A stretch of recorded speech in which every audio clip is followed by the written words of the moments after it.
नमस्कार बंधुरा सुमिर प्रतिदिन यूट्यूब चैनले आपनादेर सबाइके स्वागत जानाई। आजकेर आमी चिकेन स्टू रेसिपिटी आपनादेर संगे शेयर करते चलेछि। आपनारा एर आगे सबाई रेसिपिटी करेछेन, आमी आमार मतन करे करेछि, देखुन निश्चयई आपनादेर भालो लागबे। गरमेर दिने एटी खूबई उपादेय आमादेर प्रत्येकेर जोन्नो, बाच्चा थेके बुड़ो एमनकि रोगीरও पथ्य सबाई आमरा खेते पारी। खूब कम तेल मशलाय हालका पातला भावे करार चेष्टा करेछि। देखुन আমি চিকেনগুলোকে আগে থেকে ধুয়ে পরিষ্কার করে নিয়েছি এবং যাতে নুন ঝাল ভালো করে ঢোকে তার জন্য এগুলো একটু চাকু দিয়ে একটু কাট করে নিয়েছি। আসুন এবার দেখে নেওয়া যাক কটি সাধারণ সামান্য উপকরণ দিয়ে কীভাবে রেসিপিটি করেছি। এখানে কিছু পেঁয়াজ লম্বা করে কেটে নিয়েছি, তারপর ক্যাপসিকাম চৌকো করে কেটে নিয়েছি, তারপরে গাজর। আমি এখানে গাজরটি লম্বাভাবে কেটেছি, আপনারা আপনাদের পছন্দ মতন শেপে এগুলো কাটতে পারেন, অনেকে গোল করেও কেটে নিতে পারেন। এখানে আমি তারপর পেঁপে নিয়েছি, কিছুটা সামান্য পরিমাণ পেঁপে কেটে নিয়েছি, তারপর টমেটো। আপনারা এখানে আপনাদের পছন্দ মতো সবজি ব্যবহার করতে পারেন। তারপর গোটা গরম মশলা, সামান্য সামান্য কিছু উপাদান দিয়ে একটা অসামান্য খুব সুস্বাদু একটা রেসিপি আজকে তৈরি করতে চলেছি। এখানে আমি আদাও আগে থেকে কুচি করে রেখেছি, এরপর রসুনটাও ছোট ছোট করে কুচি কুচি করে কেটে রেখেছি। কাজের সুবিধার্থে আগে থেকেই এগুলো আমি করে রেখে দিয়েছি।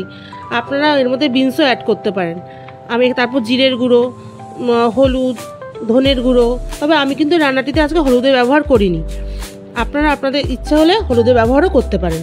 আর নুন, যেটা সর্বঘাটের কাঠালি করা, নুন ছাড়া কোনো রান্নাই হয় না। তেল কম দিয়ে রান্না করা যায়, কিন্তু নুন ছাড়া কোনো রান্নাই হয় না। এবার গ্যাসের ফ্লেমটা জ্বালিয়ে এখানে আমি একটা ফ্রাইং প্যান বসিয়ে নিলাম। ফ্রাইং প্যানে আমি রান্নাটা করছি, আপনারাও করার চেষ্টা করবেন, এতে তেলটা একটু পরিমাণে মনে হয় কম লাগে। আমি এখানে সামান্য বাটার ব্যবহার করলাম এবং সামান্য রিফাইন তেলও ব্যবহার করলাম। আপনারা এটা সম্পূর্ণ আপনাদের পছন্দ অনুসারে আপনারা সম্পূর্ণ বাটার দিয়েও করতে পারেন অথবা সম্পূর্ণ রিফাইন তেলেও করতে পারেন।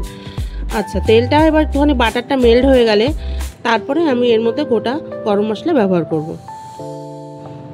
বাটারটা মেল্ট হয়ে গেলে এরপরে আমি এতে গোটা গরম মশলাটা অ্যাড করে দিলাম। গোটা গরম মশলাটা দিয়ে গ্যাসের ফ্লেমটা কিন্তু একেবারে কমিয়ে দিতে হবে, নাহলে কিন্তু পুড়ে উঠবে। ফোড়নটা পুড়ে গেলে কিন্তু তিতো হয়ে যাবে, স্বাদটা ভালো হবে না, সেটা মাথায় রাখতে হবে। এরপরে আমি গরম মশলাটা একটু গন্ধ ছাড়লে, ভাজা গরম একটু গন্ধটা ভালো করে সুন্দর বেরোলে এরপরে আমি আদাটা এর মধ্যে অ্যাড করে দিলাম। আদাটা দিয়েও নেড়ে নেব, ভালো করে নেড়ে চেড়ে এর মধ্যে আবার রসুনটাও অ্যাড করে দিতে হবে। এই সময় তো গ্যাসের ফ্লেমটা বারবার বলছি কমিয়ে রাখতে হবে।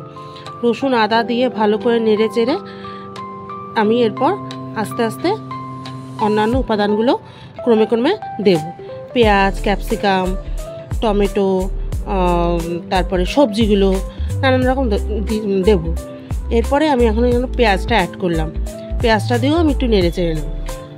ভালো করে করতে হবে, গ্যাসের ফ্লেমটা কমিয়ে ভালো করে নেড়ে চেড়ে দেখবেন একটা সুন্দর হালকা গন্ধ বেরোবে, মিষ্টি। এরপরে পেঁয়াজের কালারটা হালকা চেঞ্জ হবে। এরপরে এর মধ্যে আমি সমস্ত সবজিগুলো দিয়ে দেবো একে একে। পেঁপে, গাজর, টমেটো, ক্যাপসিকামটা কিন্তু আমি পরে দেবো। ক্যাপসিকামটা আমি এখনই ব্যবহার করলাম না, কারণ ক্যাপসিকামটা একটা খুব সুন্দর গন্ধ আছে, ভাজলে পরে গন্ধটা চলে যায়, আমার মনে হয় সেটা। আমি এর জন্য ক্যাপসিকামটা একটু পরে দেবো।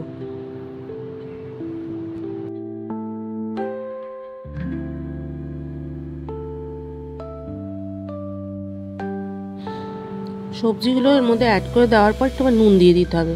নুনটা অবশ্যই আপনারা আপনাদের স্বাদ অনুসারে ব্যবহার করবেন। নুনটা দেওয়ার সঙ্গে সঙ্গে কিছুক্ষণের মধ্যেই দেখা যাবে একটু হালকা হালকা জল, কারণ টমেটোটা যেহেতু রয়েছে টমেটোর থেকে জল ছাড়বে। এরপর আমি একে একে এর মধ্যে জিরের গুঁড়ো, ধনের গুঁড়ো, হলুদ কিন্তু আমি এতে ব্যবহার করিনি, যাতে স্টুটা একটু সাদা রঙের হলেই আমার কাছে ভালো লাগে। আপনারা আপনাদের পছন্দ হলে হলুদের গুঁড়ো ব্যবহার করতেই পারেন, কিন্তু আমার মনে হয় স্টুটা একটু সাদা রঙের হলে দেখতে ভালো লাগে বা খেতেও ভালো লাগে। আমার বাড়ির লোক তাই পছন্দ করে, আমি সেরকমভাবেই রান্না করেছি তাই। এবার ভালোভাবে এটাকে সাঁতলাতে হবে। সবজিগুলোর থেকে নুন দেওয়ার পরে সবের থেকে একটু জল ছাড়বে, ভালো করে সাঁতলে সাঁতলে এটাকে ঢেকে রাখতে হবে কিছুক্ষণের জন্য।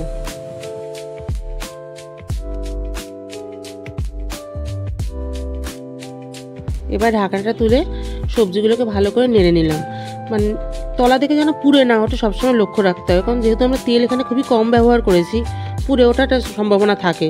একটু ভালো করে নেড়ে চেয়ে নিয়ে এবার চিকেনগুলো আমি এর মধ্যে অ্যাড করে সবজির সাথে ভালো করে মিশিয়ে একেবারে আবার কিছুক্ষণের জন্য ঢেকে রেখে দিতে হবে। চিকেন এবার দেখা যাবে যে চিকেনগুলো দেওয়ার পরে মিনিট 10-15 বাদে চিকেন থেকে জল ছাড়তে শুরু করেছে, সেটা পরবর্তীতে আমরা দেখছি।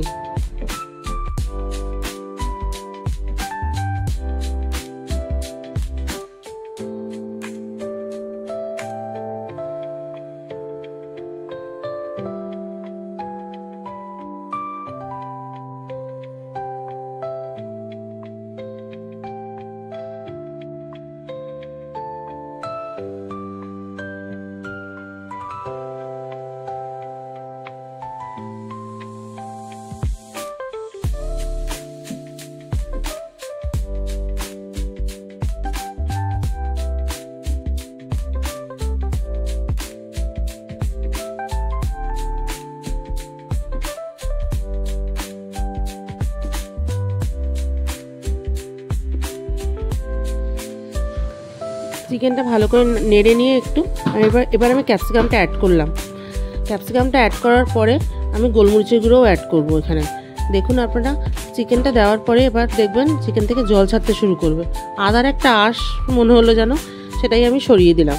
আপনারা আবার অন্য কিছু মনে করবেন না কিন্তু। গোলমরিচের গুঁড়ো ক্যাপসিকামটা দেওয়ার পরে ভালো করে একটু নেড়ে আমি ঢেকে রাখবো। চিকেন থেকে জল ছাড়ার এখন অপেক্ষা করতে হবে। চিকেন থেকে সবজির থেকে জল ছেড়ে চিকেনের জলেই চিকেন সিদ্ধ হয়ে যায়, কিন্তু যেহেতু আমরা স্টু বানাবো সেক্ষেত্রে আমি পরবর্তীতে একটু জলও অ্যাড করবো, দেখবেন আপনারা।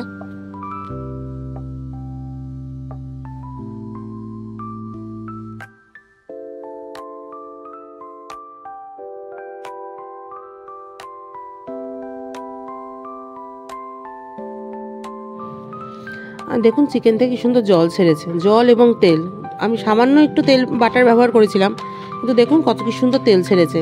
ঢেকে রান্না করার গুণটাই হলো এটা, যে খাদ্যগুণটা আমাদের যে পুষ্টিগুণ যেটা খাবারেও থাকে সেটাও বজায় থাকে, আবার সুসিদ্ধ হয়ে যাচ্ছে। এবার আমি এতে জলও দিলাম সামান্য পরিমাণে। এই জলটা আপনারা আপনাদের পছন্দ মতন, কেউ একটু বেশি স্যুপ টাইপের রাখতে চান তাহলে একটু বেশি জল দেবেন। আমি আমার পছন্দ মতন জল দিলাম, আপনারাও আপনাদের পছন্দ মতো জল দিয়ে দেবেন। এবং জল দেওয়ার পর কিছুক্ষণ পরে আমি একটু সামান্য পরিমাণে কর্নফ্লাওয়ার দিলাম, যাতে একটু গাঢ় হয় ঝোলটা। একেবারে পাতলা হলে তো খেতে ভালো লাগে না বা দেখতে ভালো লাগে না। সামান্য কর্নফ্লাওয়ার দিয়ে আমি নেড়ে একটু ঢেকে রাখবো। মিনিট 20 পরে আমি আবার ঢাকা তুলে দেখলাম টকবক করে ফুটছে। মোটামুটি চিকেন স্টু রেডি। আপনারা আরেকটু হলেও রাখতে পারেন, তবে আমি দেখলাম চিকেনের থেকে মানে হাড়ের থেকে মাংসটা ছেড়ে এসেছে, তাতে আমি বুঝলাম চিকেনটা রেডি হয়ে গেছে। আমি গ্যাস নিভিয়ে এবার মানে খাবারের জন্য একেবারে পুরোপুরি তৈরি আমাদের আজকে স্টু। গরম ভাতের সঙ্গে, স্যান্ডউইচের সঙ্গে অথবা রুটির সঙ্গে আপনার যে পছন্দ মতন, যে যার মতন ইচ্ছা মতন খেতে পারেন। শুধুও খাওয়া যায় এটা। আপনারা অবশ্যই আপনাদের বাড়িতে বানাবেন এবং খেয়ে দেখবেন কীরকম লাগছে। নিশ্চয়ই ভালো লাগবে আপনাদের। অবশ্যই চ্যানেলটিকে লাইক করবেন, শেয়ার করবেন এবং সাবস্ক্রাইব করলে আমার নতুন নতুন রেসিপিগুলো আপনাদের কাছে সহজে পৌঁছে যাবে এবং আমারও ভালো লাগবে। আপনারা কমেন্টে জানাবেন কীরকম লাগলো আপনাদের রেসিপিটি রান্না করে। খুশি হব। ভালো থাকবেন, সুস্থ থাকবেন।